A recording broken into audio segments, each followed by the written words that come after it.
Thank you, Mr. Chairman. Let me just start with something simple I think we're all agreed upon today. Fraud is real, fraud is wrong, and fraud should be prosecuted, period. And those who stole the taxpayer dollars in Minnesota or anywhere else should face the full force of the law. But what we're seeing today, and the premise of this hearing, is selective outrage about fraud. Because if my Republican colleagues actually cared about stopping fraud, they would not be defending the one president in modern history who is systematically tearing down the institutions designed to prevent it. The one president in history who has pardoned fraudster after fraudster after fraudster. But Donald Trump didn't just pardon those convicted of fraud. He's gone after the people whose job it is to find fraud. He fired the independent inspector general at the State Department. He fired the independent inspector general of the intelligence community. He removed the acting inspector general at Health and Human Services in the middle of a pandemic as massive emergency funds were going out the door. He pushed out the Defense Department IG. And why has Trump gone after these independent inspectors general? Simple.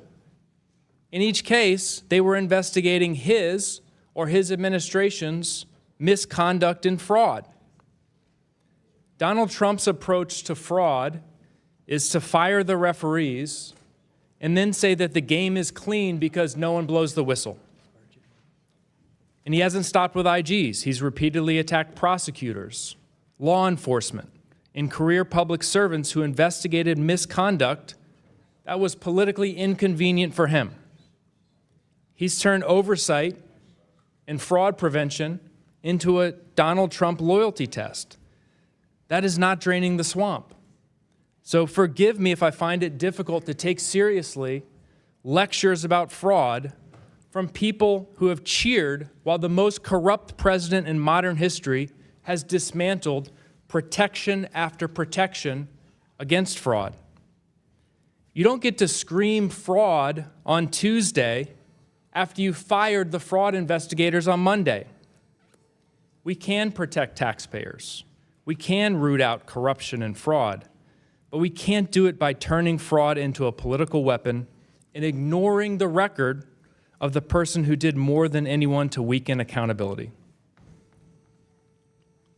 Representative Robbins, in Minnesota, the governor doesn't have authority to pardon independently. There's a board, I think, and the governor is a member of that board with the attorney general and some others. But if that board in Minnesota were to pardon individuals convicted of fraud, clearly convicted of fraud, do you think a pardon like that would damage your efforts to root out corruption and fraud in Minnesota?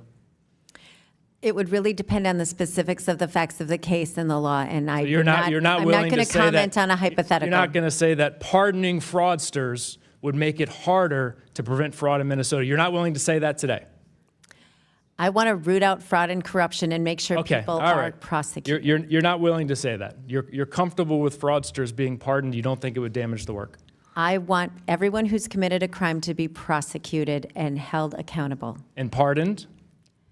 It would depend on the case. I don't participate in the pardon process in Minnesota, but every case is very unique, and every governor and attorney general should look at the specifics. Okay, Mr. Ballou, can you just talk us through, I know this has come up already, the firing of independent inspectors general, the intimidation of them, making it harder to do their jobs. How does that impact fraud prevention and the prosecution of fraud from the perspective of a former prosecutor? One of the best investments that the government can make is in its inspectors general. Last year, IGs identified an estimated $50 billion in savings, either through duplicative programs or for specifically criminal fraud. The challenge that we have is with 19 IGs being fired, that work literally is not happening, and there's evidence to suggest that at least some of them have been fired specifically because they were going after enemies or allies of this administration. Thank you. Mr. Chairman, I ask unanimous consent to enter into the record a CNN article from February 11, 2025, USAID IG fired day after report critical of impacts of Trump administration. Without objection, so ordered. Chair now recognizes Mr. Burchett from Tennessee. Thank you, Mr. Chairman. I think that it needs to be said that Governor Walz needs to step down. Him saying he will stay on to investigate is like O.J. Simpson saying he will investigate the murder of his ex-wife. Just doesn't work out.